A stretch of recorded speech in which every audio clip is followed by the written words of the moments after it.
and foremost, we are gonna say all praises be to Yahweh Our Ba'Shem, Hashem, Yahweh Shai, Yahweh Shai Ba'Shem Makal Kadash. Kadash.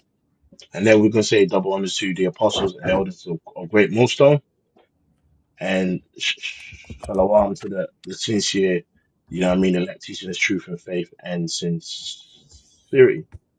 And we are back here with another lesson, you know, um, and this lesson is gonna be centered, Lord willing, like in the spirit of just seeing different accounts, like in the scriptures and in history of the 12 tribes of Israel being very kind of influential in different kingdoms and different rulerships, you know.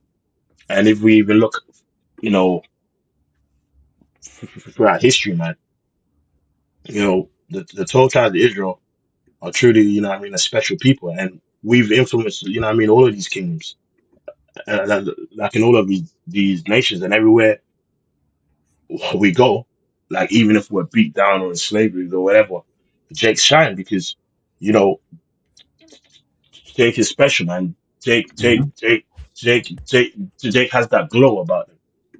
You know what I mean? And even our forefathers, great men like Joseph, King Solomon, of course, you know,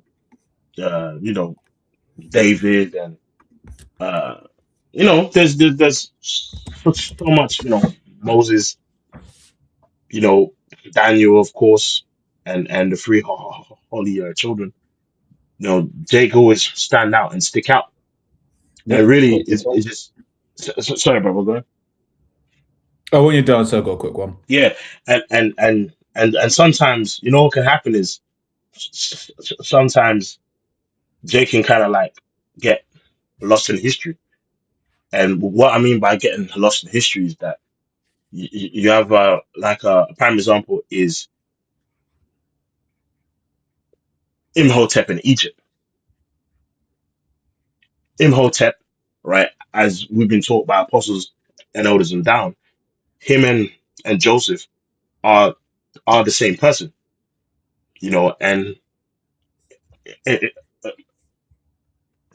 like Imhotep, if you read the comparison and Joseph and their lives and what they did, you would know that is the same person. But like a person that studies ancient kind of Egypt would then read about Imhotep, like, oh my God, he's just some great guy, and he was just some guy in Egypt. He was an Egyptian, he was blah blah blah, and get and think that's not a part of the scriptures when Imhotep and Joseph were the same person.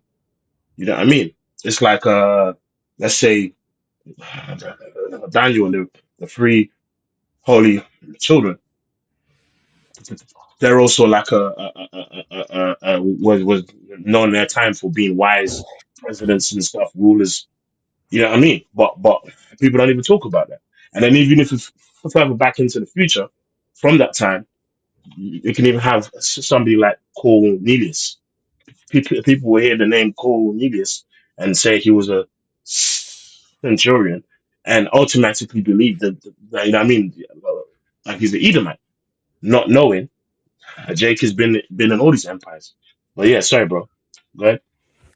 That's right. This is Matthew 5:13. It says, "Ye are the salt of the earth, but if the salt have Mhm. lost its savor, wherewith shall it be salted? It is Yeah, thenceforth good for nothing, but to be cast out and to be trodden under foot of men." yeah, yeah. And us being the salt of the earth starts off with the brothers, man.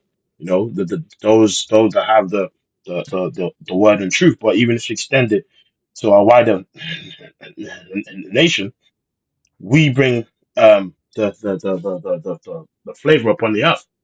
That's And it. when That's it. and when and when we eventually rule, you know, when the Lord establishes his kingdom upon the earth, people, you know, this earth is going to be made beautiful, man, That's and it. beautified.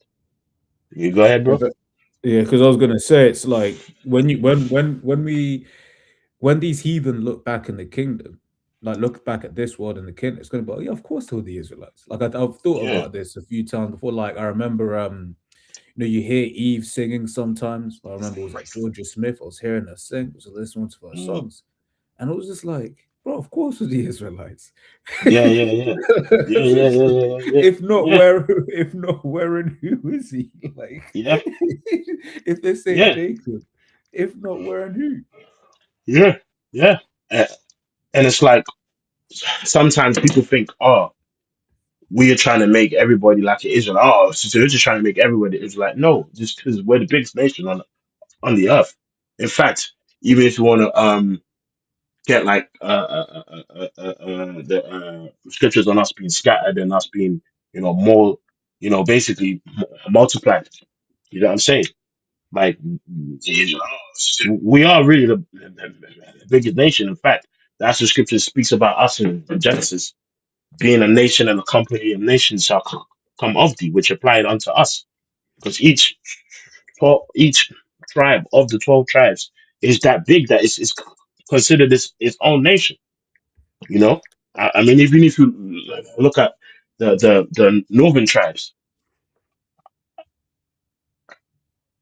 Asher and what I mean, and all them other tribes, you'd be like, raw. These are just grand, Native Americans, even though like Esau, did a lot of slaughtering, still, still a big, nation. It's kind of like it's seen as its own people when really it's just multiple tribes. Yes, sir. You know, go ahead. Says Deuteronomy 28 and 64 says, and the Lord Yahweh shall scatter thee among all people, from one end of the earth even unto the other, and there thou shalt serve other gods, which neither thou nor thy fathers have known, even wood and stone. Hmm.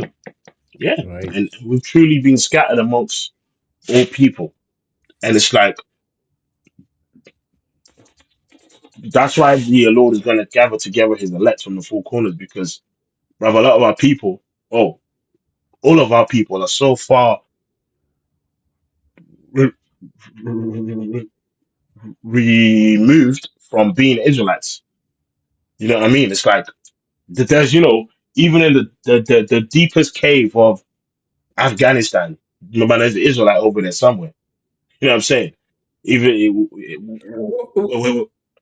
yeah, go ahead, bro. It's like, because you know what it is, once again, it's like one of the things the Spirit has me say is Jake sometimes forget the world that we live in today.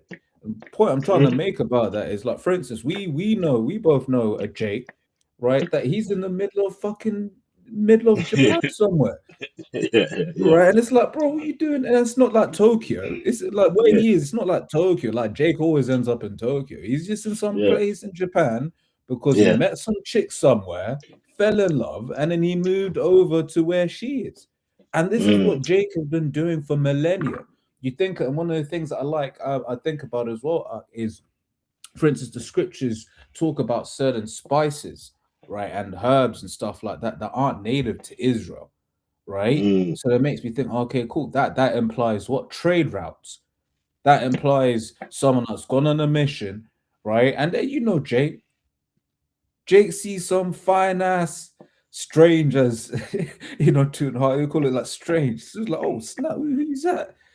yep, Looks different, hair's all different, skin complexion's different. She looks at you a certain way, and Jakes goes in onto her, leaves yeah, seed, and then comes back to Israel. Or maybe not. Maybe he's like, yo, I'm cool, right? yeah, And Jake has been doing this. Well, that's the point I'm trying to make is you look at certain of the people that we know in our own personal lives. mm, We can see that this has happened today, and this would have been happening back then. Jake loved yeah, women. Well, we ain't like yeah, Esau. yeah, Scripture yeah, says yeah. two manner of nations are in the womb.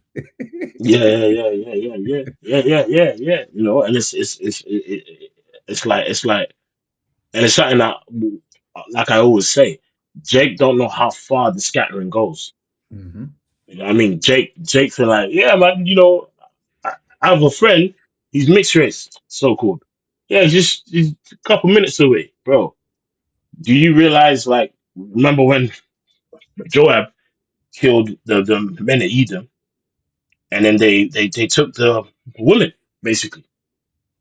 He obviously didn't kill all the men in Edom because just like you have the Jake's guy, the that Edomites, scattered at the time who wasn't necessarily there to be slaughtered because the Lord had a storyline for that nation Mhm. ultimately, so that line had to keep going. But Joab, he slew all the males of Edom like at that time. So what do you think Jake did with those women that was left over? Hi, no, those getting it in, They said, and "Hi." yes, you know what I'm saying, and it's like that was back then. So if they was among the children of Eden back then, they could have looked different from then.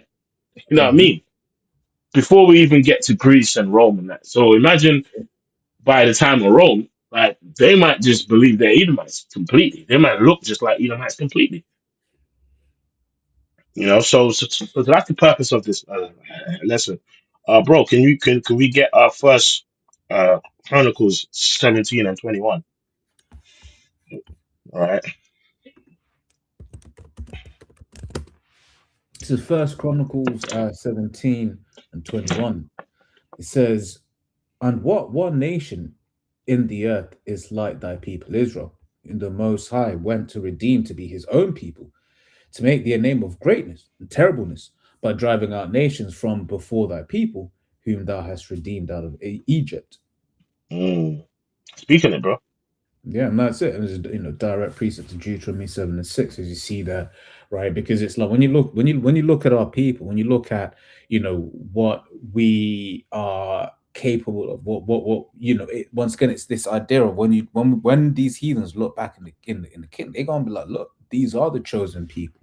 It's like right now, we're under the curses as a nation, but even under the curses, right, you can see Jake be thriving, right? In terms of just like the spirit, right? You can see the spirit coming out of Jake, right? And this is Yeah. us in our lowest state. So imagine when we're all righteous as a people, right? So the Most High is only dealing with the children of Israel, right? And when it says redeem, in fact, let me look at this word here, redeem, right? The usage is okay, so it's a slightly different one. I was wondering whether it was the same word as you see in Deuteronomy 28 and 68, right? When it's basically saying, "And no man shall buy thee," right? Because that word buy in Deuteronomy 28 and 68 goes into redeem, right? But basically, it's the Lord has chosen us to be His holy people, His separate people. Okay, Mhm. Yep, yep, yep.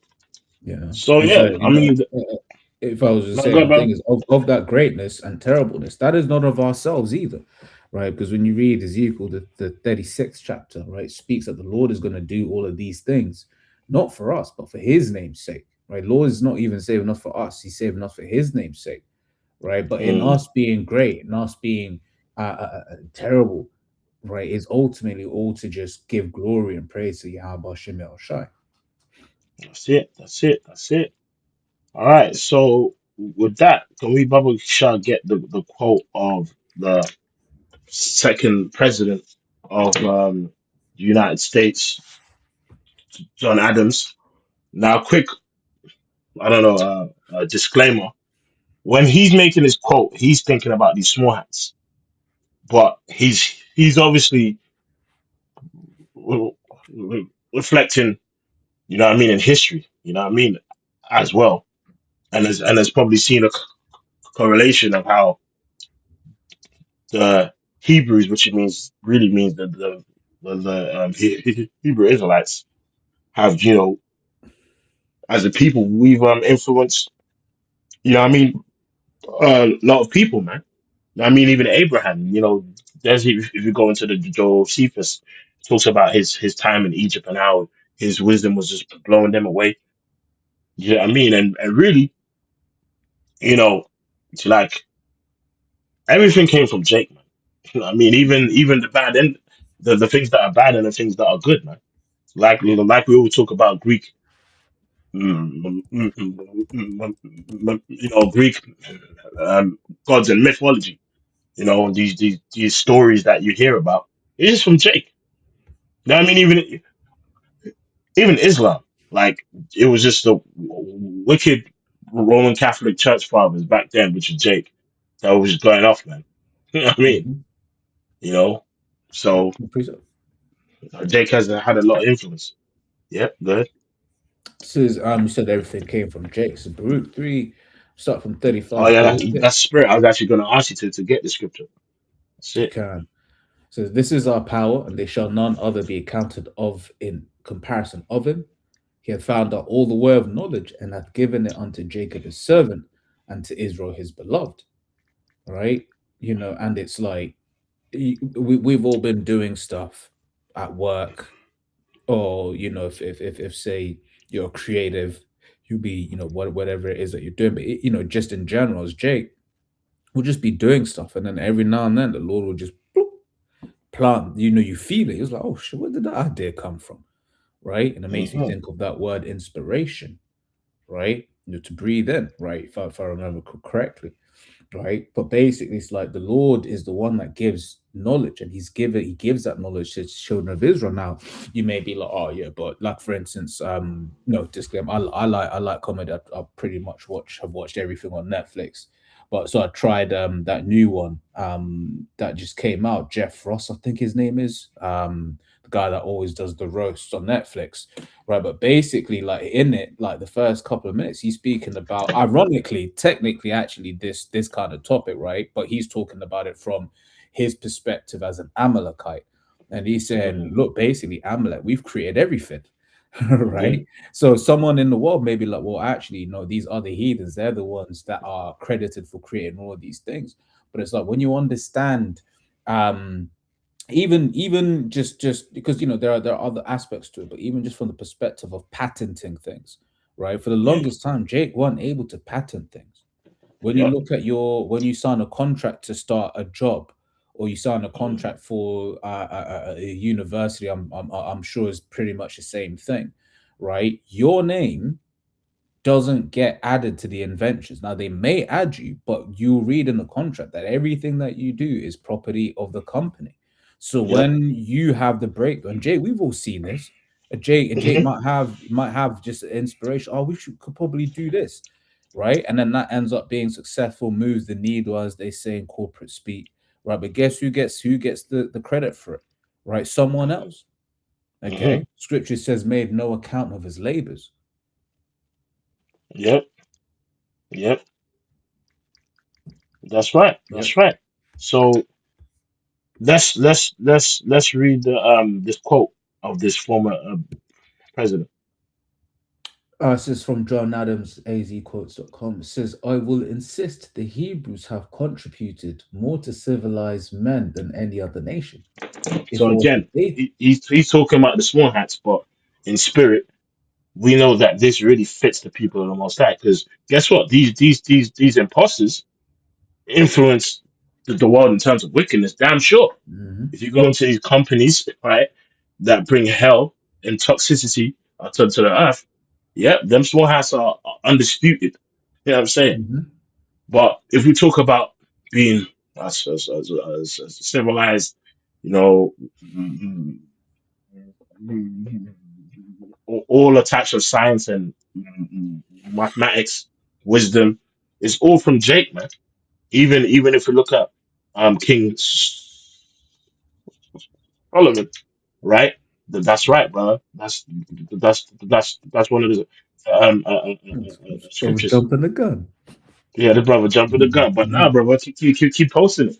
But you know it's interesting because yeah, like when King Solomon was ruling, people came to him with questions. You know, mhm, parrot like people came from afar because his wisdom was vast. It was mhm. nothing like the earth had seen before That's for right. that time. You know what I mean? And because the spirit of the Lord was with him, I, and it was I, really a shadow of things to come because because in the King Solomon's kingdom, which we know, how shy, right, is King Solomon. When he comes back to establish his kingdom, We the Israelites are going to be the rulers of the world and judge the world. You know what I mean? And all these nations are going to come to us, as it says in like Isaiah 2, to hit to follow the learn of what I mean our ways. But that's why the scripture says we ain't going to need the sun or moon to shine on us in the kingdom because we're going to know we're going to have the wisdom, man. Yeah. And the Lord is going to be our light because the sun and moon represents wisdom. You know what I'm saying? And we're going to be just fully perfect, like aligned with wisdom. So when these other heathen rulers in their little regions come up to us, we're going to be able to judge perfectly and give them the answers. Oh, how do I make my crop more like efficient? What mineral is my soil missing, or whatever it is? You know what I'm saying? That's how it's Mhm. going to be. Yeah. You And know? also I was gonna say it's like and when because he's talking about when these heathen nations came to King Solomon, and it's like, yeah, they came to him and he gave them true wisdom, true knowledge, right? As our reasoning, I don't know, it's rather recounting a story with the brother last week, right? Recounting a story of how I remember, like a Professor Jang, like it was this Moab, I was listening to this Moab geezer in it, right? He was a Mm, philosophy student, and you should have seen the pride oozing off of this guy, right? As if mm, he knew something. You hear him, he's trying to sound mm, smart, he's trying to sound like he's speaking wisdom, but he was talking a pile of bollocks, right? mm, mm, Whereas what we're and that's what the scripture refers to as the wisdom of this world. mm, Okay, mm. right? You But the know what? wisdom of this Sorry, world bro. is foolish. Sorry, No, no, sorry, bro. Go ahead. well, we'll say, but just to complete the quote in the precept, but the wisdom of this world is foolishness with the Most High. Mm-hmm, Okay, mm-hmm, what we're going to be bringing in the kingdom, right? Starting off with Yahweh Shai, right? On down, it's like we're going to be bringing true wisdom to the world, mm-hmm, the wisdom that this world needs. mm-hmm. Okay, you know. That's right. In fact, can you get the word civilized, the definition, and then read this quote again, and we're gonna go into it because it's very interesting if you go into the word civilized. I mean, I might get my Where kick. specifically? Yeah, sorry. Where specifically? In No, just etymology, just dictionary? find something. Just find something, and I will. Even if it's in AI, you know what I mean. And I will quickly read my example here. It says to civilize means to bring a society or person out of savage, rude, or uneducated state into a more refined, organized, or developed one. It involves teaching improved manners, education, or social structures, often aiming to create a more polite and calm behavior. And bro, that's what the Israelites are going to do. This the elders like in Dallas always say that the earth needs new management. Hmm. You know what I mean? It's like really, and I'm sure this brothers knows as well. In some companies, your team is only as good as your manager. You know what I Hmm. mean? That's part of being a manager is to like try and get the best out of your staff and actually helping your staff to excel under your management. But Esau's managed the earth, and look what's gone on. It's a shit. Hmm. It's a shit show. Literally, the world is a ghetto. Like yo, the world's a ghetto, bro, because of Esau. Hmm. All right, yeah, fine, bro. That's. I mean, you can read that as well. Yeah, I mean your one was better, but it says simply in the Cambridge Dictionary to educate a society so that its culture becomes more developed. Yeah, yeah. Which really the true culture that's gonna cu- cultivate this renewed earth is the Israelite culture. You see, of how it's supposed to handle things. But it don't mean they are going to be made equal to us because we as a nation is going to be perfect and they're going to be under us. So yeah, let's read this quote and we're going to go through some examples. It says, I will insist the Hebrews have contributed more to civilized men than any other nation. If I was an atheist and believed in blind eternal fate, I should still believe that fate had ordained the Jews to be the most essential instrument for civilizing the nations. Which They are the again, most. this guy was a Zionist. If you look it up, this guy was a Zionist. So he's talking about the swine, but we know it has really he's talking about us in the spirit, right? Yep. Says, I should still believe that fate had ordained the Jews to be the most essential instrument for civilizing the nations. They're the Hmm. most glorious nation that ever inhabited this earth. The Romans and their empire were but a bubble in comparison to the Jews. They have given, See, which, see, now he's talking about the Roman Empire, but then he references Jake back then. But we know, even we know back then it was us like in our land, even though the northern tribes were already on the other side. You know what I mean? Good. yep, says the Romans and their empire were but a bubble in comparison to the Jews. Says they have given religion to three quarters of the globe and have influenced the affairs of mankind more happily than any other nation, ancient or modern. Yeah, and it's true. You know what I mean? You know, from that like the Noah, you know, Abraham, David, all these key figures. It's like that line of wisdom comes through us, and even the ones that's wickedness or righteousness. Jake's influence just makes things go on, man. So here, obviously, he's a touching on the small hats, but we know it applies onto us, and it's a fact. Jake influenced fucking everything. Like if we Mhm. look at the earth now, the culture, the so-called culture, the music, it's basically it's just Jake stuff that everyone's bitten on. Like even something us two brothers always talk about, bro. We always mention about how poor, poor, like Jake poor clothes, like poor Jake clothes is now the fashion sense. It's called vintage Mhm. now. Jake, making FUBU or baggy jeans or Jake. You know what I mean? Jake was wearing uh, oversized shit primarily because Jake's mentality was shit, man. I got to buy a couple sizes up because I'm gonna get a bit bigger and grow into it. You know what Yep. I mean? Well, a lot of the time it was big bros clothes, like Yeah, it was Big hand me Bros down. clothes. It was passed down, and Right. then now you got these little the dainty white girls, right? What wearing Yeah. Jake swag. Because a lot of them are Jake, but even other Edomites do. You have Edomites just in Jake fashion. You That's it. have you know uh, the Japanese, Korean fashion sense. It's a lot of them are Jake, like obviously, but all throughout Earth, because that's our spirit.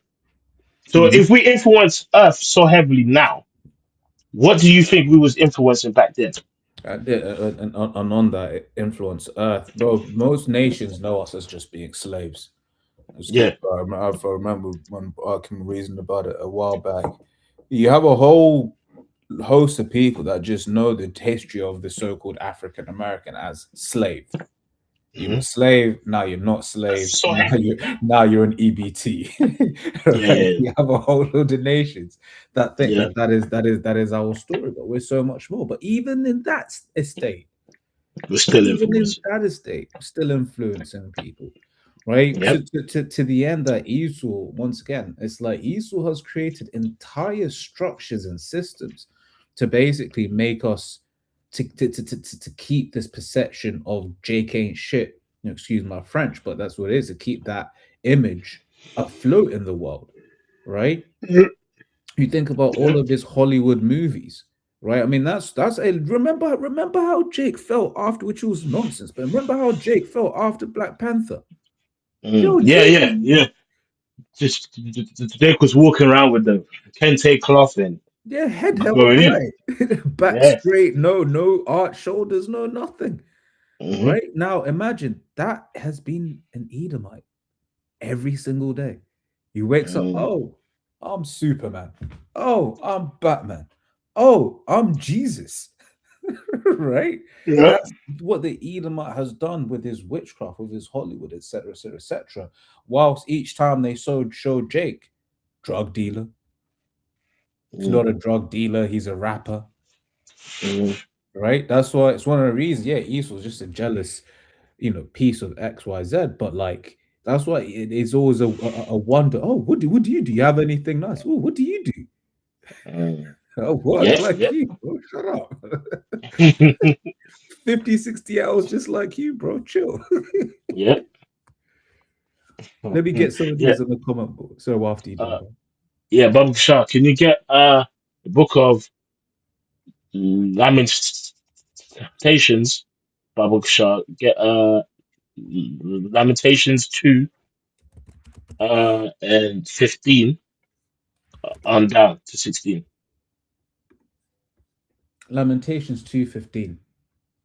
All that pass by clap their hands at thee. They hiss and wag their head at the daughter of Jerusalem, saying, is this the city that men call the perfection of beauty, the joy of the whole earth?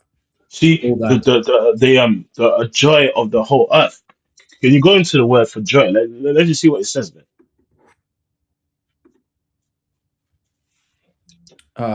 So delight concretely the core. So it's like a H4885 Masawas. It says from there it says delight concretely the cause subtle or abstractly feeling joy, mirth, rejoice, exaltation, joy, rejoicing. Yeah. So anything that makes you know what I mean happy. The joy of the whole earth, and it's like if if it's more efficient for you to farm this way, is it not going to make you happy? If if a group of people, are so talented in music or strongest warriors or men of wisdom, is that not going to make you happy? Of course it is. You know what I'm saying? And that's really our legacy. And it's just that a lot of it is lost in history, and also it's missed profiled. What they say. It's like, bro. Like as you know in football, and as well, even the brother on the comment board now knows what we're talking about when they say a player is being misprofiled. It's like you think that's what he is, but really he's really like you think he's a striker, like like sorry, like Martinelli. You think he's a winger, but really he's a striker. Mhm. Or you think he's a right back, but really he's a centre back. And in terms of what I'm talking about, with Jake, you think we're niggas, even though a lot of us are acting that way, but you don't know that we're the special people of the earth, man. And then you read these stories, Spartacus or Spartans, or you read about Imhotep in Egypt, or you read like the Greek Stoics and sages. The sages of Greece. Like Mhm. A- A- Aristotle and stuff like that, which he was a teacher to Alexander the Greek. But Aristotle was a Jake. Mhm. You know what I mean? You know what I mean? A lot of them Stoics and and and stuff. Some great writers that we read today. Even we read about Marcus Aurelius, right? With his writings, the meditations, and wow, he's so stoic, and people, have it on their caption, and you got these fucking Edomites thinking it's an Uh, Edomite conqueror from back then. But it's like, no, that's Jake, bro. mhm. That's us, bro, and it's been us. Like Kendrick made that song. They not like us. They not like us. It's Mhm. real. They really not like us. That's it. All right. Yep, So and it, let's it goes it goes it let's goes into fucking touch, and maybe might help someone, in a professional setting. That's one of the reasons that Jay you be catching hell at work because your manager's looking at them, looking at you, being like, "Wait, there, I've been told you ain't shit." Hmm. Why am I not seeing that? Why am I getting threatened? Why are your ideas making sense? Why Yep. is it that I'm like, yo, and worse, oh man, let there be a pretty looking woman that's into you, whether you like her or not, it's out of the matter. If she's into you and he finds her attractive, your working life is hell. You know, Yep. it's just because Jay, we the best. You know, Yep. Good. verse so back in Lamentations 2:16 says, all thine enemies have opened their mouth against thee. They hiss and gnash the teeth. They say, we have swallowed her up. Certainly, this is the day we look for. We have found, we have seen it. Mm.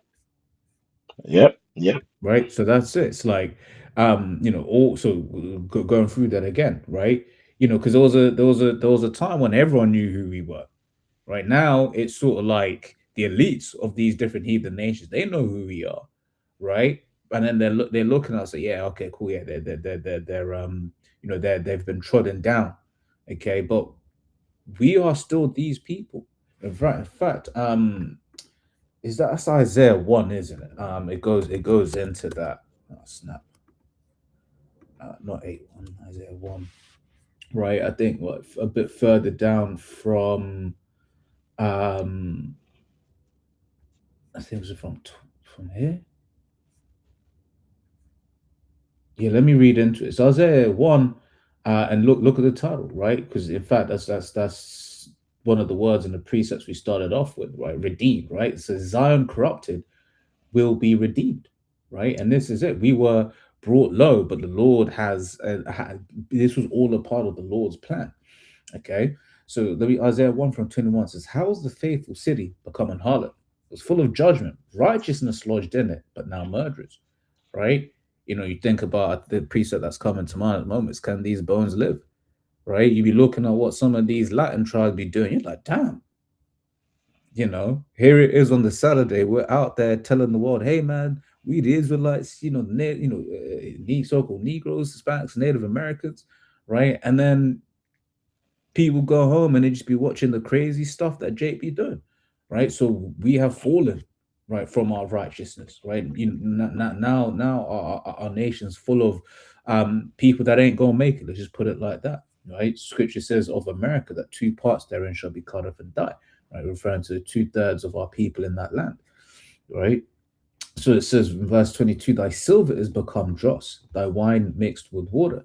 Thy princes are rebellious and companions of thieves. Everyone loveth gifts and followeth after rewards. They judge not the fatherless, neither doth the cause of the widows come unto them. Therefore saith the Lord, the Yahweh of hosts, the mighty one of Israel, I will ease me of mine adversaries and avenge me of my enemies. Right? And I will turn my hand upon thee and purely purge away thy dross and take away all thy tin, and I will restore thy Mm. judges as at the first, and thy counselors as at the beginning. Afterward, thou shalt be called the city of righteousness, the faithful city.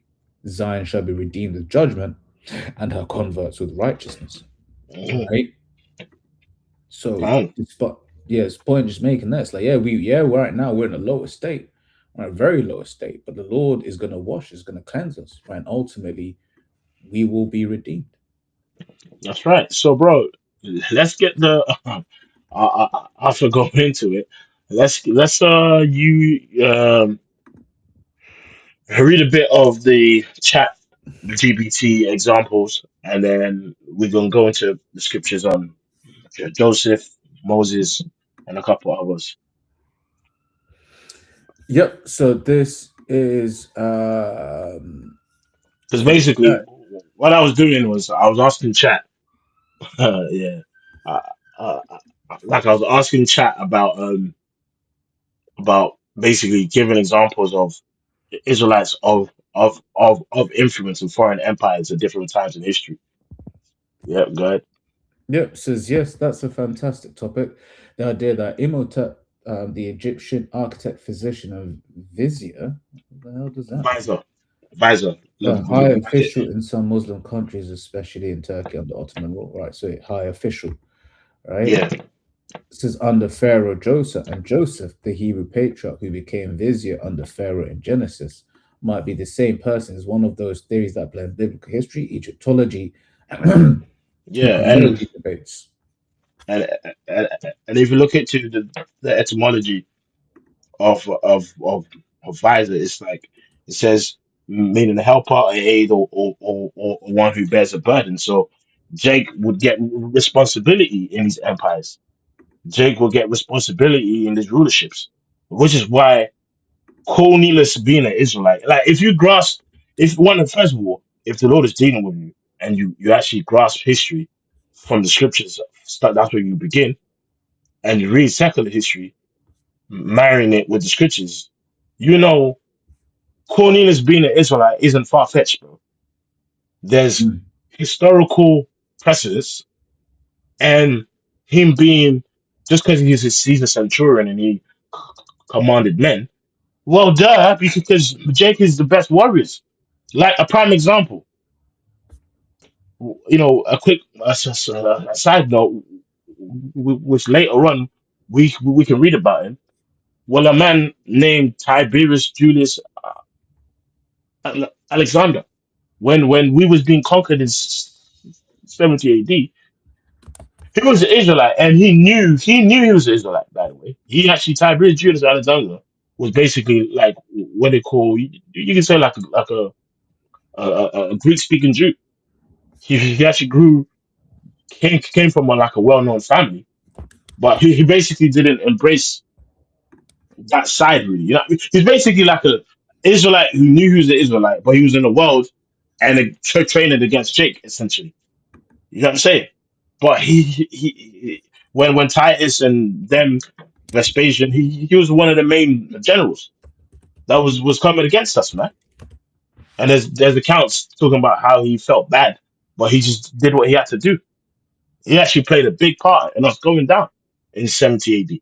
But again, he was a man in a high office in Rome. So why is it so unbelievable to believe Cornelius is that too? When there's many examples of that, starting with one of our forefathers in Egypt, Joseph. Go ahead, bro. Yep. Says here's a quick breakdown of how that idea developed. So the theory says some researchers and biblical theorists argue that the biblical Joseph was a Semitic man who rose to high rank in Egypt after interpreting Pharaoh's dream. So the Egyptian Imhotep was a commoner who became Joseph's vizier, designed the step pyramid at Saqqara, and was later deified as a wise man and healer. Because Hmm. both are credited with great wisdom saving Egypt from famine and serving a pharaoh early in Egyptian history, some suggest they're one and the same, or at least that Imhotep's legend was inspired by Joseph. Yeah, and bro, as we've been taught, they are the same. Look at their lifespans. But Joseph, if we go into it, it breaks down how he built storage basins and you know dispensaries. Literally, he built dispensaries of how the pyramids and stuff was laid out, whereby people would actually go into booths and they'd be waiting for their daily feed basically, and and he was second to Pharaoh, only in rank, but Pharaoh essentially gave him the kingdom. He said, "Just rule it, man," Mhm. because he saw that he was blessed. Like that basically, if you work with him, you end up blessed basically, and things just run smooth. And once again, it's like this will be something that Akim have experienced, right? Where you are at you'll be at the job, right? And then the boss is just like, you know what, I'm the manager, but actually, nah, he knows what he's on, Mhm. right? He's like, this Jake knows what he's on, man. Right. So then you just kind of get left to more or less run the company or Yeah, run whatever department that you're in. Right. And then yeah, big boss ultimately makes a final decision, gets all the credit, right? But people know it's like, nah, he's star, as they say, he's star boy, you know? yeah, yeah. Go ahead. So it says the problems. It says, however, mainstream Egyptology, right, does not equate I the mean, Jesus. just like I mean, I was asking a lot of questions, so just skip to the named example. So we went to Joseph, go to Moses, go to whoever, and then we gonna go into it. This one, Joseph, Moses, Daniel, that one. Yeah, yeah, yeah, yeah. So it says, what was that? Because I was basically trying to Shalom call the chat. Zakwan. Hey, hold on, Melda. Hey, Shalom, man. Yo, Bashim Yashai, Waharakah, Kadash Bakatah. Salakia, man, I'm just on the plantation. I'm listening to you, brothers, man, going into this information. It's beautiful stuff. I just wanted to add the system of Edomite supremacy, man. It's been a Mm, consistent psychological operation to, deter Jake from reaching their potential, especially mm, intellectually, which there's still been a lot of Jakes who have and have contributed intellectually to this man's society, but they don't get no credit. But the mm, entire system is designed for Jake not to achieve their true potential because mm, when it comes to intelligence, we're superior to Esau.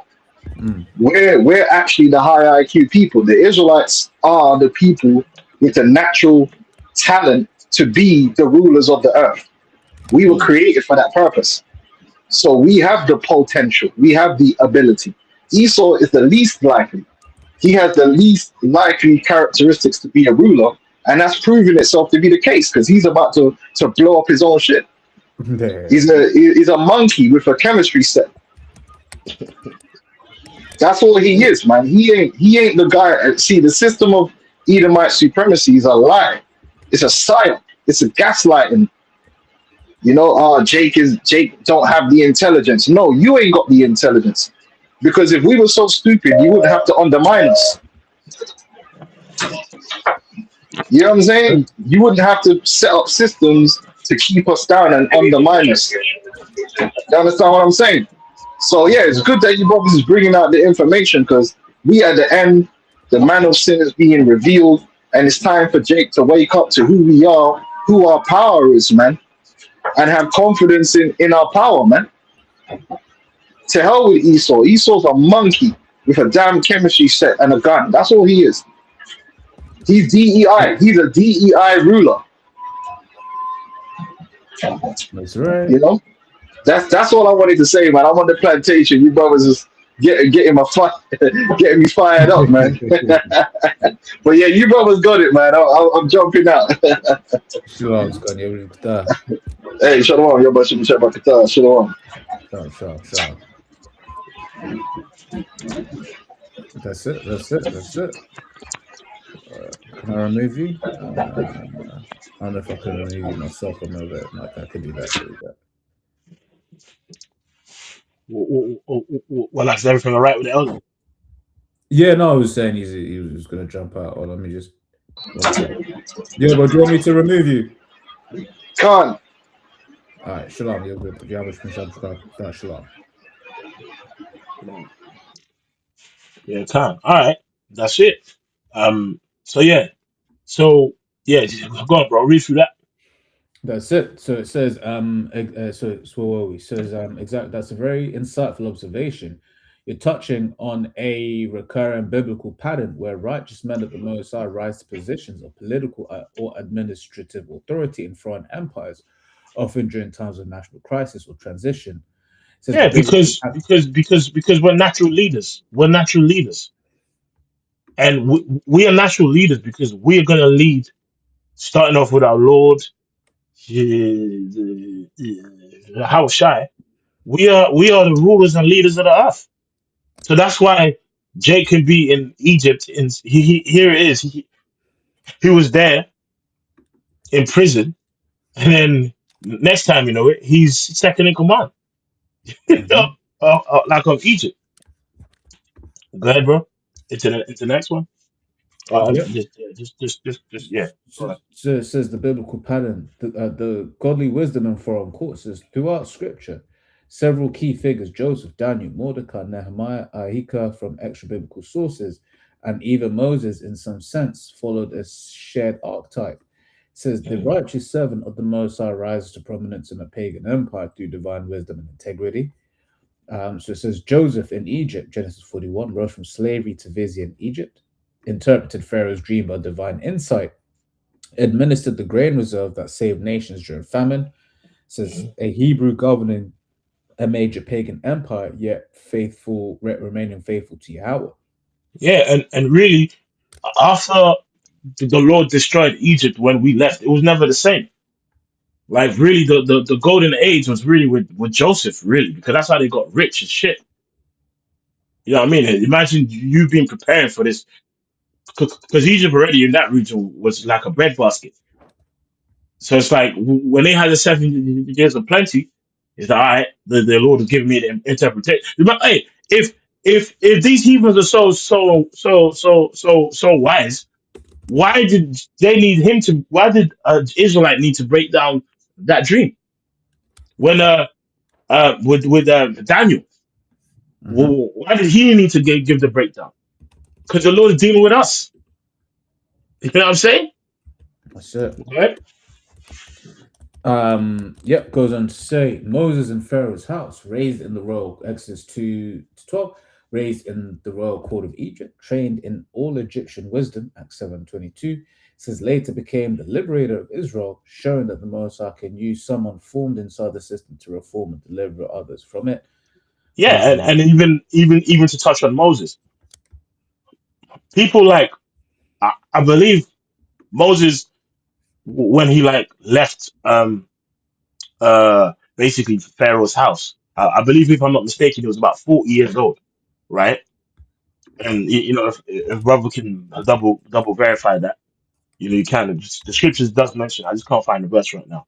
But point is, when he was, people forget that Moses was raised as Pharaoh's grandson, so he would have had teachers and tutors and been coached into to one day rulership, or at least for the very least, like a position of leadership in Egypt. And if you go into the Josephus, which that's uh, uh, actual kind of history, but it even touches on how he had certain war campaigns, and he was famous for like doing great deeds in Egypt. Right? Go ahead. So it says Moses was 80 years old when he returned to Egypt and confronted Pharaoh to demand the release of the Israelites, according to Exodus 7:7.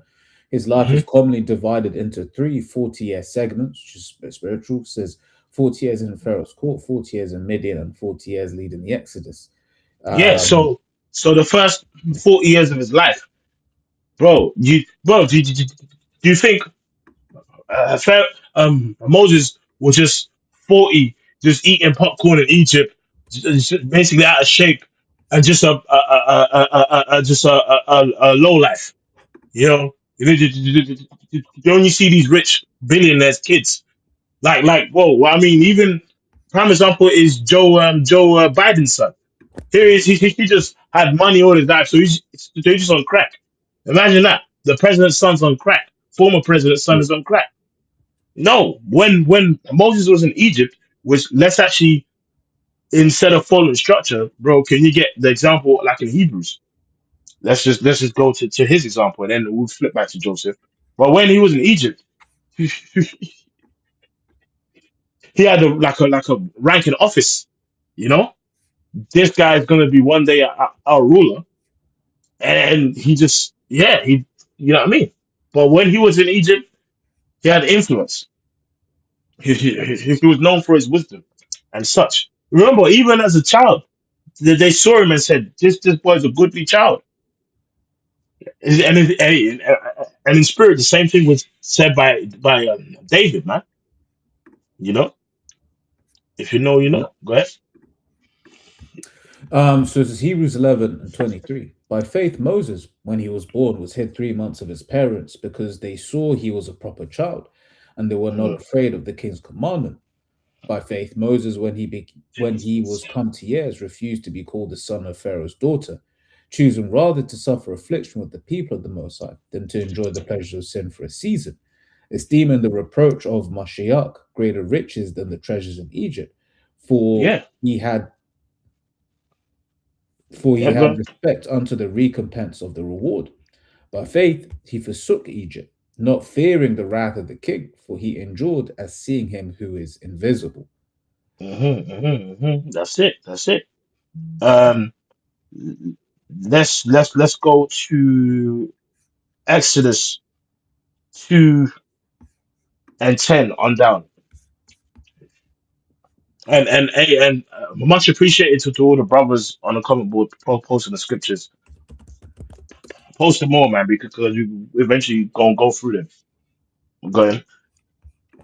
Yep, so it says Exodus 2 and 10 says, and the child grew, and she brought him unto Pharaoh's daughter, and he became her son, and she called his name Moses, and she said, because I drew him out of the water. And it came to pass in those days when Moses was grown, that he went out unto his brethren, and looked unto their burdens, and he spied an Egyptian smiting an Hebrew, one of his brethren. And he looked this way and that way, and when he saw that there was no man, he slew the Egyptian and hid him in the sand. And when he went out the second day, behold, two men of the Hebrews strove together, and he said to him that did the wrong, wherefore smitest thou thy fellow? And he said, who made thee a prince and a judge over us? Intendest thou to kill me as thou killest the Egyptian? And Moses And feared and said, yeah, it's funny about Jake, man. Jake talk shit. But instead of being spiritual, man, oh man, this guy say, this guy stopped our beef. This guy's a ruler in Egypt, but he's thinking about us. Jake. yep. Yep. So it says, I'm sure, and Moses feared and said, surely this thing is known. Now, when Pharaoh heard this thing, he sought to slay Moses, but Moses fled from the face of Pharaoh and dwelt in the land of Midian. And he Yeah, said, Khan, man. That's the point, and the point I wanted to touch on was him of how he was raised. He was raised up in Egypt's house. In fact, if you want, we can quickly ask chat.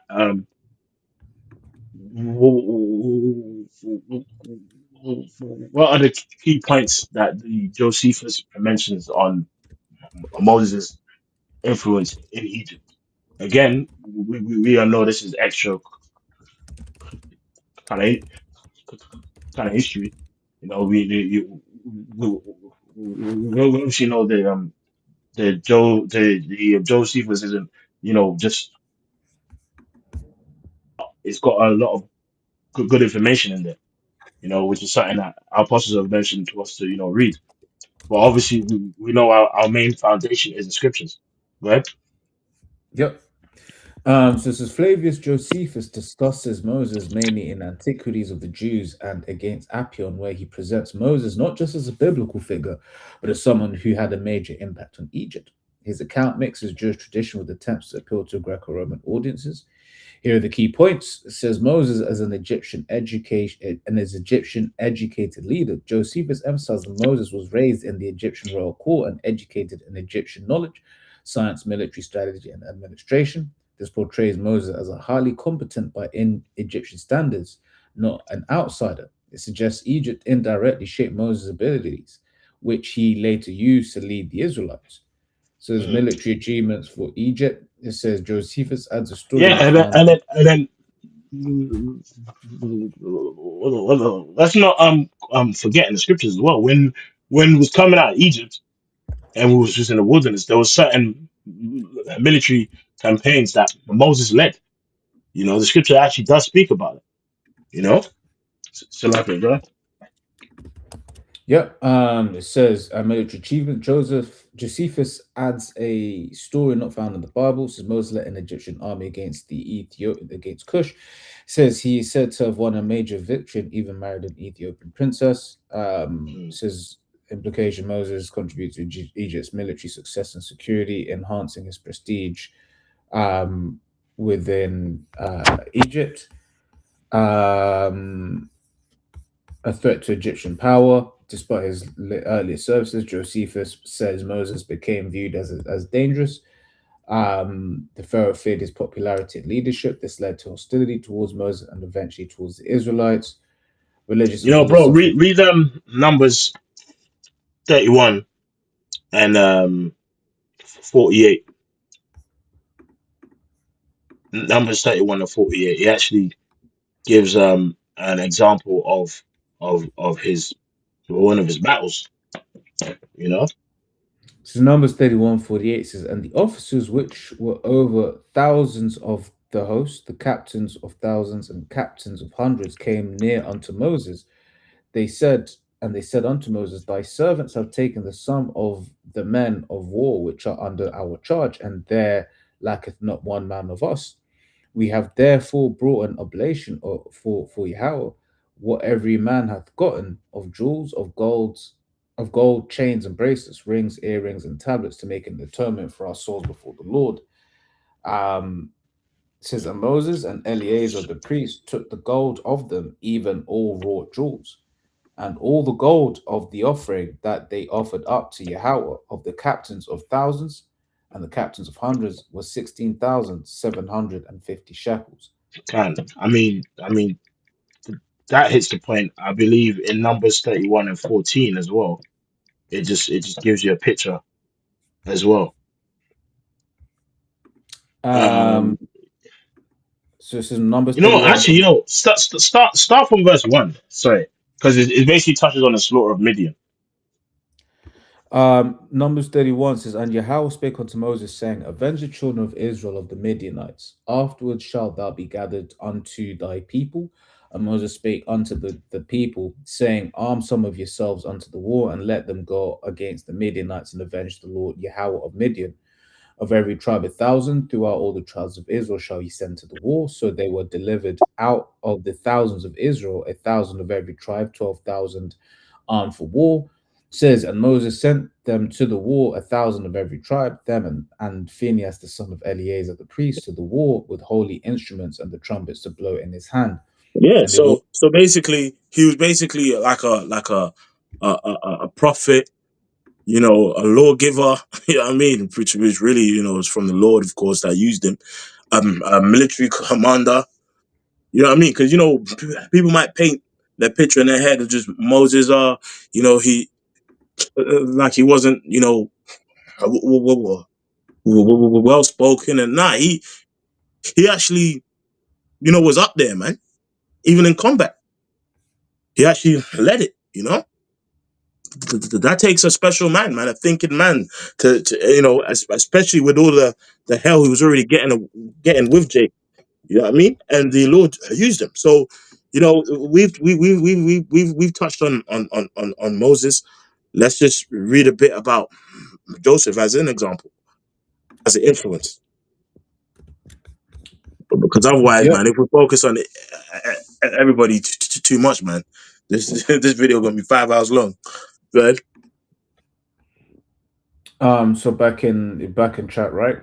Yeah. And then we're gonna get into Joseph. We're gonna get to Daniel and a couple others. Right? Right, so it's Daniel. It says cat. We read Joseph first. This is Daniel Yeah. now. It says captured as a youth, educated in Babylonian learning, rose Yep. to be chief of the wise men, and later governor under Nebuchadnezzar and Darius.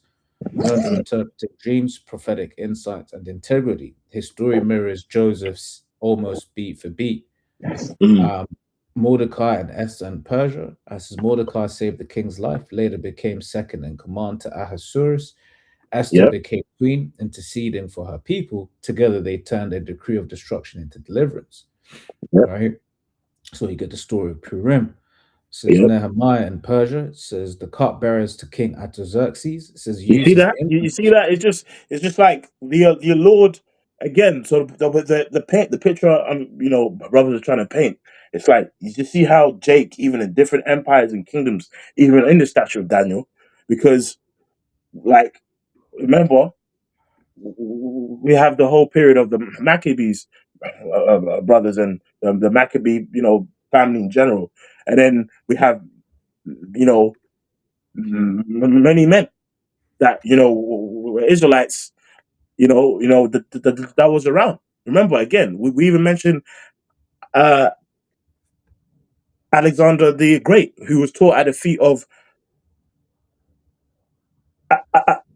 Aristotle, man, who's a very wise Greek sage, which he was an Israelite. And then we can even mention again the Spartans, who were famous to this very day. Spartans was some crazy ass warrior jakes, you know, who did do some freaky shit sometimes, but still Jake, and they're still mentioned to this day. But again, that even the Spartans is an example of a group of Israelites that got lost in history in terms of being Israelites. Because if we know, what does the scripture say? What's that, bro? With that, is that first Maccabees 12 when it speaks about the Spartans and the Demonians and the Jews are brethren. I'm gonna look for it real quick. Let's get First Maccabees 12:6, and then First Maccabees 12 and the 21st verse. Says First Maccabees 12:6 is Jonathan the high priest and the elders of the nation, and the priests and one of the other Jews unto the Lacedaemonians, their brethren, send greeting. You see? Now go, bro. There were letters. Yeah, that's yeah. And then spit and no, go on, bro. Okay, it says there were letters sent in times past unto Onias the high priest and Darius, who reigned then among you, to signify that ye are our brethren, as the copy here underwritten doth specify. Yeah, so the Spartans were Jakes, but there was another group of like this. This happened so many times in history, where people might read of Marcus Aurelius, this great conqueror, that great conqueror, this that, and give credit unto the heathen when it's Jake, man. Even the Greek stories of fables and Poseidon, all the Rome story is Jake. Even you guys now into Islam, you know, all doing this and shit. You niggas, it was just wicked Jake church fathers, man, who made some shit up. The same thing you know with hell. It's just you know Jake, man. All right, go ahead, bro. Yeah, it says at which time Onias entreated the ambassador that was sent honorably and received the letters wherein declaration was made of the league and friendship. Therefore, is that the point that you wanted? No, go on. There's more in that. All right. It says therefore we also, albeit we need none of these things, that we have the holy books of Scripture in our hands to comfort us, have nevertheless attempted to send unto you for the renewing of our brotherhood and friendship, lest we should become strangers. It says lest we should become strangers unto you altogether, but there is a long time past since you sent unto us. You see, and basically, it's very interesting where it's talking about basically let's like reestablish our league, and you obviously and us our brothers. It's like you've just been doing what you've been doing, but let's renew that unless you become strangers unto us. You know what I mean? It's like you know when you have the you know how it is.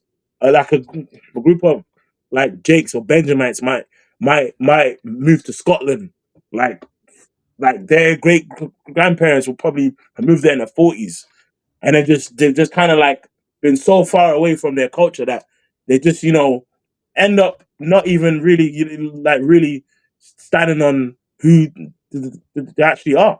Prime example. You look at that Jake Ross Barkley, man. His grandfather's a nice guy, but when you're so far away and times pass, you can become a stranger unto your own culture. Mm-hmm. You know what I mean? Like I was recently watching a film. When it touches of a period of I believe the 50s and 60s where you had Jake from Nigeria that would do something called farming, which is when they would let their kids stay with the Edomite family. And sometimes what would happen is like their kids will lose their Nigerian culture and become like basically black Edomites, and then not even want to ever embrace being a Nigerian again. You know what I'm saying? All right, and then read verse Bible Shah, verse 21 as well. Verse 21. So it is found in writing that the Lacedaemonians and Jews are brethren, and that they are of the stock of Abraham. You see? So Jake, so even that's another group of Israelites that just got kind of, people can kind of like lose in history. Like, you know, like I bet you, man, if you ask a Edomite scholar now, oh yes, I went to Cambridge University, and you say, whoa, so you know the Spartans? I mean, like, are they part of the 12 tribes of Israel? No, the Spartans are a warrior, blah, blah, blah, blah. And then you'd be like, what about this then? Oh shit, Jake, man. All right, bro. Let's go back to the list. Yeah, so this is so Nehemiah in Persia. Says the cupbearer to King Artaxerxes used his influence to rebuild Jerusalem's walls. Example of using political favor for spiritual restoration. Says Ahikar, this is extra biblical but similar, known from the Assyrian Aramaic wisdom literature, advisor to the Assyrian king Sennacherib. Oh, okay. Now, this individual has a lot of interesting kind of history, you know, I've been around him, because in the scriptures he's actually known as the nephew of Tobit. You know what I mean? But even in that ancient empire, he had influence, you know? And the scripture I want you to get, Baba Gashar, is Tobit, I believe. Read this, Baba Gashar, in the new, the GNT, or the new Revised Standard Version on the Bible Gateway. Go and read Tobit 1 21 to 22, and then read, go ahead. Basically, this is Tobit 1:21. This is Tobit's nephew rescues him. Says about 6 weeks later, 2 of Sennacherib's sons assassinated him and then escaped to the mountains of Ararat. Another son, Esarhaddon, became emperor and put Ahikar, my brother Anael's son, in charge of all the financial affairs of the empire. So again, Baba Gashar, can you start it again? But again, it's like, again, here it is. You're reading about the ancient Assyrians and what they did, but bro, those are Israelite there who had a high seat, you know what I mean, an office that people don't even talk about. You know what I'm saying? So when we now, again, I keep bringing it back to Cornelius. When we now say Cornelius is an Israelite, but he's like, well, he's a Roman, man. He's a centurion of Italian man. You're like, bro, you are in Babylon with your job. You got a cousin right now in the military doing burpees and pull-ups, playing Tupac and shit, like on an army base. So who's to say Cornelius wasn't playing ancient Tupac? I'm joking, but who's to say Cornelius, he's the same? That's Jake's story, bro. Yeah. So don't get blurred by names and stuff. Oh, Cornelius, because even in what's that scripture? Is it Hebrews? I believe is it Hebrews 13 when Paul like gives a shout out to many people, and you read the names and it's all Greek and Romanized names. You see, I mean, I ain't saying get it, but that's my point. So carry on, bro. Can you read that again? So about first Tobit 1 and 21, the GMT says, about 6 weeks later, two of Sennacherib's sons assassinated him and escaped to the mountains of Ararat. Another son, Esarhaddon, became emperor and put Ahikar, my brother Anael's son, in charge of all the financial affairs of the empire. This is actually the second time Ahikar was appointed to this position, for when Sennacherib was emperor of Assyria, Ahikar had been wine steward, treasurer, and accountant, and had been in charge of the official seal. Since Ahikar was my nephew, he put in a good word for me with the emperor, and I was allowed to return to Nineveh. You see that? You see that? So imagine Tobit, righteous man of the Lord. His nephew was a ruler. And you know what's interesting about him is like this always happens with Jake in history. If you read his story now, he was so he was known for his wisdom that he actually in the Assyrian history became like a mythical figure. That's what happens with Jake. Jake, like Imhotep in Egypt, that's Joseph. But then because he did so many great works, and heathens have scribes too, they will write about Jake's life and be like, yo, this dude can fly. You know what I mean? This dude was this, because that's Jake. Jake is just that good. You know, Jake now dunk a basketball and Jake go, oh, Michael Jordan, man, oh, Joe. You know, that's Jake, bro. And we've done that in many times. And certain fears. Sorry, brother, go ahead. No, I was just saying, as Jake say, I am that guy. Jake on in mass can be like, yo, I am that guy. No matter what field, no matter what industry, no matter anything, Jake could be like, yo, I am that guy. That's it. Not of ourselves, but of the spirit that's been given into us. Yep. Bro, read Tobit 14 and 10, and then read the wiki information. You know what I mean? Baba Gishaf on a hiker. So this is Tobit 14 and 10 in the GNT says, Tobias, my son, leave Nineveh now. Do not stay here. As soon as you bury your mother beside me, leave. Do not stay another night within the city limits. It is a wicked city and full of immorality. The people here have no sense of shame. Remember what Nadab did to Ahikar, his own uncle who had brought him up. He tried to kill Ahikar and forced him to go into hiding in a tomb. Ahikar came back into the light of the day, but the Most High sent Nadab down into everlasting darkness for what he had done. Ahikar escaped the deadly trap which Nadab had set for him because Ahikar had given generously to the poor, but Nadab fell into the fatal trap and it destroyed him. Right? Makes me, I got something else, but yeah, let me carry on. It says, so now, my children, you see what happens to those who show their concerns for others and how death awaits those who treat others unjustly, but now I am very weak.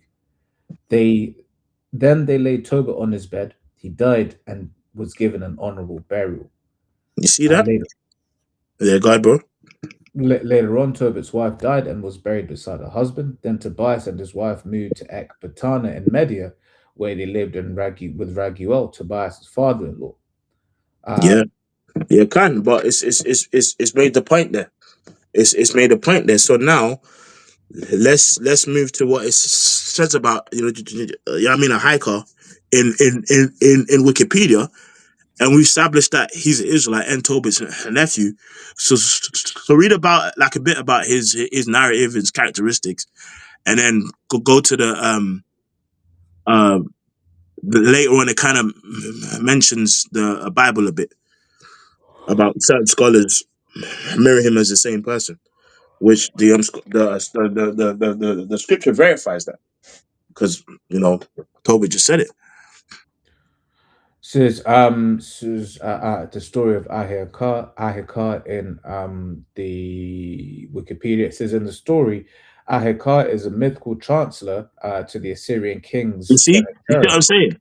and he's not a mythical child. He ain't mythical.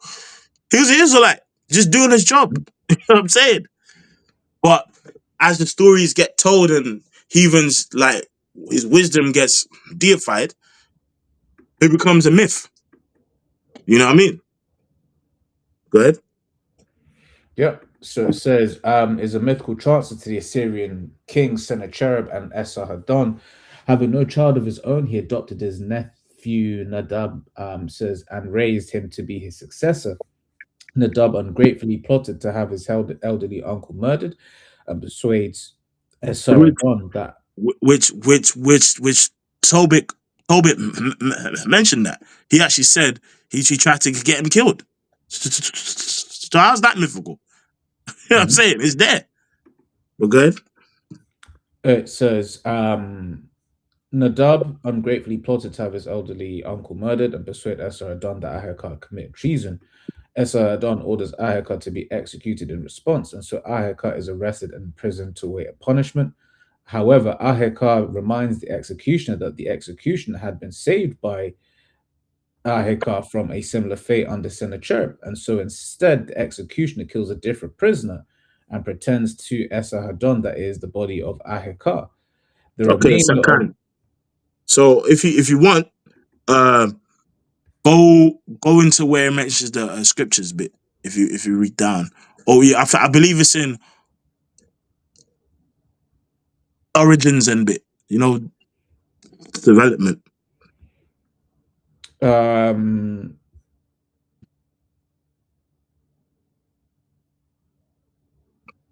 So it says some of the sayings are similar to parts of the biblical books of Proverbs, others to the Deuterocanonical wisdom of Sirach, and others still to Babylonian and Persian proverbs. The collection of sayings is in essence a selection from those common in the Middle East at the time. Yeah, because I think, because I believe that bit goes into how they say he himself made an ancient book and was known for wisdom, but that's not something we can verify. So we ain't gonna go into that. But just I mentioned where it mentions it in Tobit. Says in the Koine Greek book of Tobit, 2nd or 3rd century BCE, it said BC says Tobit has a nephew named Achiacharon. Says in royal service at Nineveh. It was pointed out by a scholar in 1880 that Ahikar and the Achiacharos of Tobit are identical. It says chief cupbearer, keeper of the signet, and in charge of administration of the accounts under King Sennacherib of Assyria and later under Esarhaddon. Says when Tobit lost his sight, Ahikar took care of him. For 2 years, Ahikar and his nephew Nadab were present at the wedding of Tobit's son. So shortly before his death, Tobit said to his son, "See, my son, what Nadab did to Ahikar, who had reared him.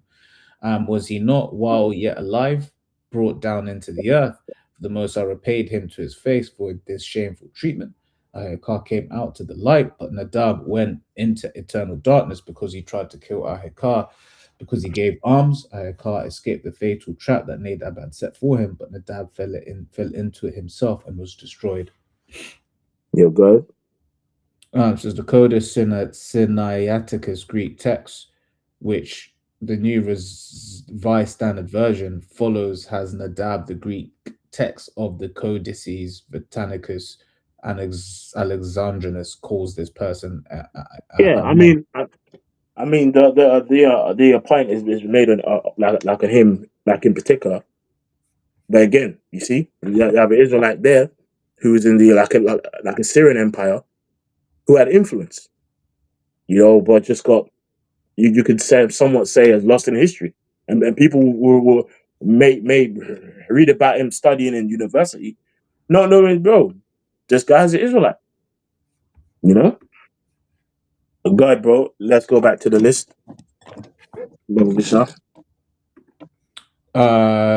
Yeah, so that was the last one on the list. Says the common thread: these men operated within pagan systems, but remained spiritually faithful, exercised divine wisdom, often expressed through dream interpretation, administration of justice, brought the Most High's favor, says served as witness to the nations. Okay, so So even just from the examples we've given, obviously we didn't read about Joseph, but that's I didn't read the scriptures of Joseph, what he was doing in Egypt, but that's the story that everybody knows of Joseph in Egypt, and how the 7 years of plenty, the 7 years of famine, and he began breaking down the dreams, and then using his wisdom in the storehouses. You know what I mean? And how it really saved Egypt. We obviously mentioned Moses. You know, when we was coming out of Egypt, we now mention a hiker, which is in the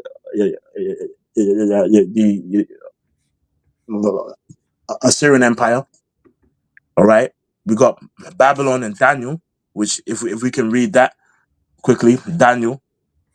We mentioned the Spartans in Greece, and obviously there are many more other examples like the Stoics and sages.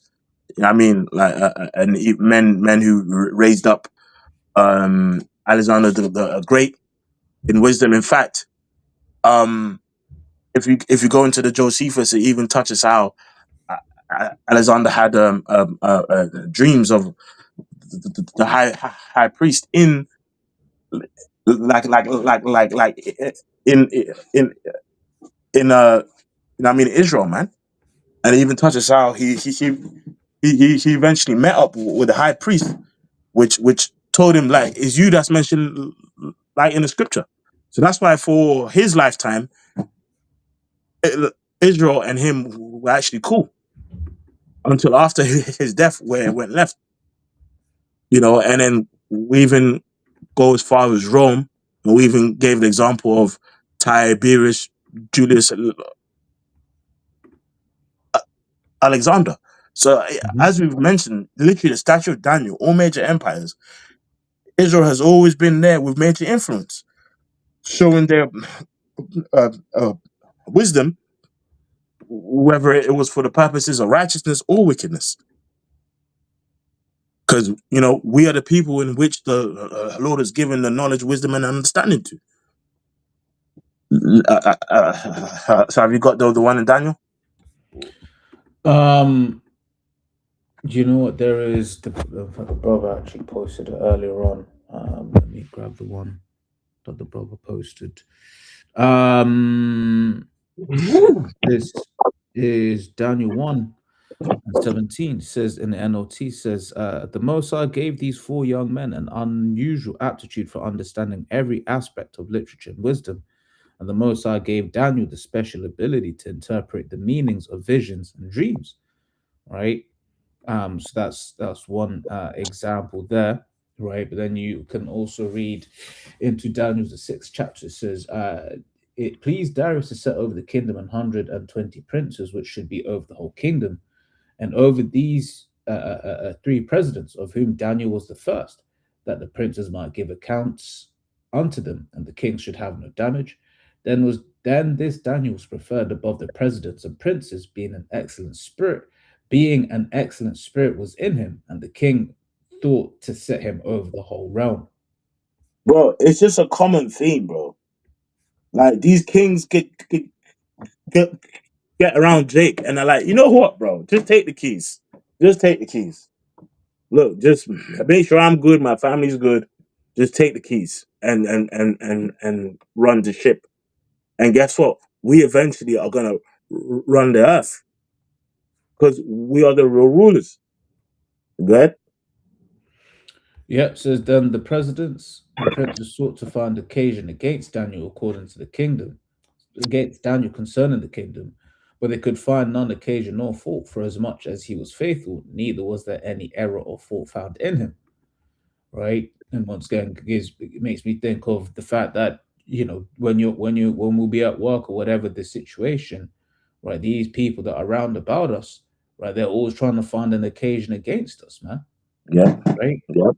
That's just the Jake story, regardless of what position we're in. That's the Jake story, man.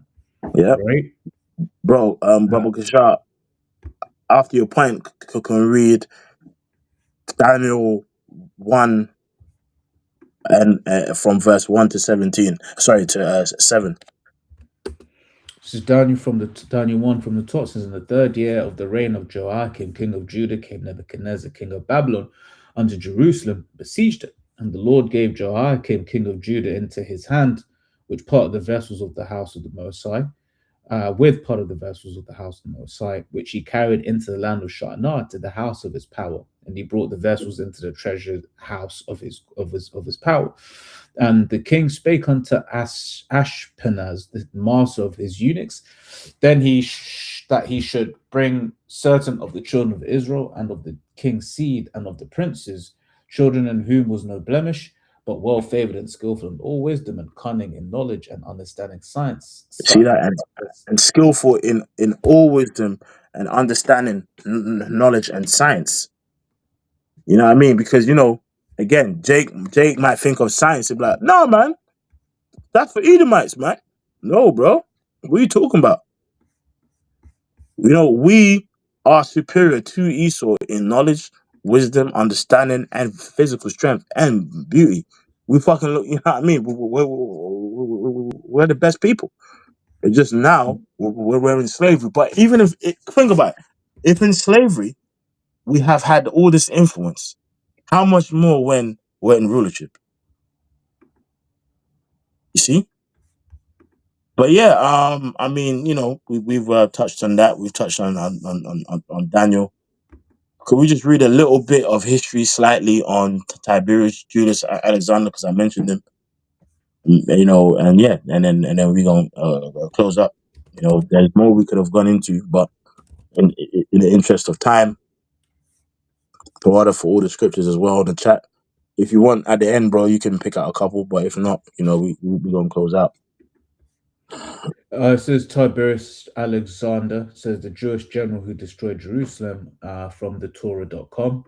So the most powerful Jew in antiquity, Tiberius Julius Alexander, served as procurator, an agent representing others in the court of law in countries retaining Roman civil law of Judea. It says governor of Egypt and general in the Roman army. Without his support, Vespasian wouldn't have become emperor, and his son Titus wouldn't have led the siege of Jerusalem in 70 CE. You see that? 70 So AD. even that, like, it's like, think about it. It's like, if you know how crazy that is. It's like, like, if it wasn't his influence helping, Vespasian would have become, the emperor. You know what I'm saying? And he played a critical part in taking his own people down. And he knew he wasn't like a scattered Jake that didn't know or scattered in terms of not knowing his history. He knew he was an Israelite. He was from a wealthy Israelite family. He knew what he was doing. Can't, bro. Go ahead. Yeah, so it says, though his uncle Philo and Josephus Flavius may have disapproved of some of his choices, Tiberius acted out of loyalty to Rome, not apostasy from Judaism. Yep. Yeah, because if you go into the information, they said he felt bad. You know what I mean? He actually felt a bit bad, after like it all happened. Good. Yep. So it says, Titus, son of Emperor Vespasian, is widely known as the man who conquered Jerusalem in 70 AD. It says fewer readers, however, will know the name of the formidable military commander who Vespasian chose to assist his inexperienced son in this campaign. Tiberius Julius Alexander, a high-born Egyptian Jew who ranks as one of the most eminent figures in Jewish history. Tiberius's influential family says Tiberius's family had deep roots in Egypt's Fayum region, an oasis circa 60 miles, which means around 60 miles south of Cairo, where many Jewish communities thrive since at least the 3rd century BC. Right, says his father Alexander was the younger brother of none other than Philo, the prominent Jewish philosopher in Alexandra. Says, as we will see, Tiberius appears as a disputant in Philo's elaborate philosophical dialogues. An affluent and important political figure in Egypt, Alexander was the guardian of Antonia the Younger, the daughter of Mark Antony, and mother of the Emperor Claudius. He also served as Alabarch, a title that many derive from Arabarch, governor of the Arab frontier. And the position, Even so, he was doing that. So again, why is Cornelius being an Israelite such a shock? Jake been doing this. Jake ain't new to this. The truth of this, say that's Jake been doing it, man. Good. yeah. Um, So it says, and a position normally held by Jews with oversight of customs and taxation at Alexandria. Emperor Caligula apparently saw Alexander as a significant political threat and had him imprisoned. Following Caligula's assassination in 41 AD, says Alexander's friend Claudius became emperor and had him released. And all this time, he was a known. He was a. They knew that's an Israelite, man. That's a Jew. He actually grew up knowing he was a Jew. But remember, like he was just doing his job. Rome had the power, and he was just following those that had the power. Good. Yeah. So it says Alexander was also well connected in Jerusalem and appears to have had especially good relations with the temple. According to Josephus, he made generous donations to overlay 9 temple gates with gold and silver. Says now the magnitudes of the other gates were equal one to another, but that over the Corinthian gate, which opened on the east over against the gate of the holy house itself, was much larger, for its height was 50 cubits, and its doors were 40 cubits, and it was adorned after a most costly manner, as having much richer and thicker plates of silver and gold upon them than the other. These 9 gates had that silver and gold poured upon them by Alexander, the father of Tiberius. Yes. Now there were So that's what his father did. Yeah, I mean, scroll down, Bubble Shaw. I just want to see what it says on the bottom of the page. Oh, no, hold on. Go back up, Bubble Shaw, a little bit. Yeah, go on. Can you just read the bit before 70 AD, and then read a bit about 70 AD, Bubble Shaw? This is Marcus Julius Alexander and Berenice. This is Marcus Julius No, Alexander. just a bit where it says Tiberius before 70 CE, Bubble Shaw. As in read from here. Yeah. It says, unlike his younger brother Marcus, Tiberius pursued a political career, which in the Roman Empire was closely connected to the military. It says, indeed, Tiberius's family belonged to the equestrian order, whose members, the equites, the equestrians or knights, enjoyed a status second only to the Roman Senate. You see, so if one, so if this is just focusing on one Israelite family, do you not think there was many other Israelite families that was juiced in? I mean, even if you think about it, even though the wicked scribes and Pharisees was juiced in, and you know what I mean. So they was comfy, even though their people was going through hell. Scroll down, Bubble Shot, to 70 AD, because there it says before. If you can scroll down, Bubble Shot, let's see where it mentions. Yeah, I mean, you know, it's cool. There's a lot of information to get through, but it's definitely interesting. But can we, Bubble Shot, end with the 2 scriptures that the brother posted from DC? Deuteronomy 4 and 6, and Deuteronomy chapters 7 and 6, and we could also read Isaiah 2. So what was that? So could we start off with Deuteronomy 4 and 6, Bubble Shah? On down, being a wise and understanding people. Yep, this is Deuteronomy 4 and 6 says, keep therefore and do them, for this is your wisdom and your understanding in the sight of the nations, who shall hear all these statutes and say, surely this great nation is a wise and understanding people. For Mm, what nation is there so great, who hath the Most High so nigh unto them, and who, as the Lord our power, is in all things that we call upon him for? And what mm. nation is there so great that hath statutes and judgments so righteous as all this law which I set before you this day? That's it. That's it. Yeah. And the law is gonna go back to governing the earth, which is why we know them small hats ain't the people. That's And them right. small hats supposed to be the people. So why isn't the earth under the righteous vibration? Because you're imposters. Go ahead, bro. Let's get Deuteronomy chapters 7 and 6, and we're gonna finish with Isaiah 2 and the first couple verses. This is Deuteronomy 7 and 6. For thou art an holy people unto Yahweh thy power. Yahweh thy power hath chosen thee to be a special people unto himself above all people that are upon the face of the earth. And it Yahweh means just that. Sorry, bro. says, Yahweh did not set his love upon you, nor choose you, because ye were more in number than any people, for ye were the fewest of all people, but because Yahweh loved you, and because he would keep the oath which he had sworn unto your fathers, hath Yahweh brought you out with a mighty hand, and redeemed you out of the house of bondmen from the hand of Pharaoh king of Egypt. Yeah, man. So again, we are special people. Above. See what I mean? And it means just that we are above in order, in rank, in everything, in wisdom. But we shall let's go to Isaiah 2. Yep. It says Isaiah 2 from the top. This is the word that Isaiah the son of Amos saw concerning Judah and Jerusalem.